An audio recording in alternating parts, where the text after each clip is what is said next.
சென்னை அடையாறில் 78 வயது மூதாட்டி கொன்று கூவத்தில் வீசிய கொடூரம். சென்னை அடையாறில் 78 வயது மூதாட்டி கொலை செய்யப்பட்டு கூவம் ஆற்றில் வீசப்பட்ட சம்பவம் பேரதிர்ச்சியை ஏற்படுத்தியுள்ளது. இறந்த மூதாட்டியின் பெயர் விஜயா. சென்னை நெசப்பாக்கம் எம்ஜிஆர் நகரை சேர்ந்தவர். இவர் கட்டிட வேலையில் முட்டாளாகவும் வீட்டு வேலைகளையும் செய்து வந்துள்ளார். ஜூலை மாதம் 17ஆம் தேதியில் இருந்து காணவில்லை என்று கூறப்படுகிறது.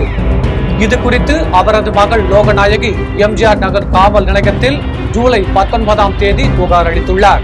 புகாரின் அடிப்படையில் விசாரணை தொடங்கிய போலீசாருக்கு சிறியதொரு பொறி தட்டி உள்ளது.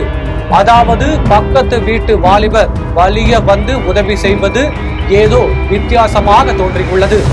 விடுமா காவல்துறை அவர்கள் பாணியில் சமயோஜிதமாக துருவ ஆரம்பித்தனர். அப்போது அந்த பக்கத்து வீட்டுக்கார பார்த்திபனை விசாரணைக்கு அழைத்தனர். ஆனால் திடீரென்று கணவன் மனைவி இருவரும் தலைமறைவாயினர். என் அப்பன் குதிரைக்குள் இல்லை என்பது போல அவர்களின் தலைமறைவு சந்தேகத்தை வலுவாக்கியது. இதனிடையில் அருகில் உள்ள சிசிடிவி காட்சிகளை ஆய்வு செய்த போலீசார் தலைமறைவான பார்த்திபன், அவர் மனைவி சங்கீதா இருவரும் ஜூலை 17ஆம் தேதி இருசக்கர வாகனத்தில் பெரிய சாக்கு பையுடன் செல்லும் காட்சிகள் பதிவாகி இருந்தது. அது மட்டுமல்லாமல் மூதாட்டியின் 2 சவரன் நகைகளும் 30,000 பணமும் காணாமல் போனதும் தெரிய வந்தது.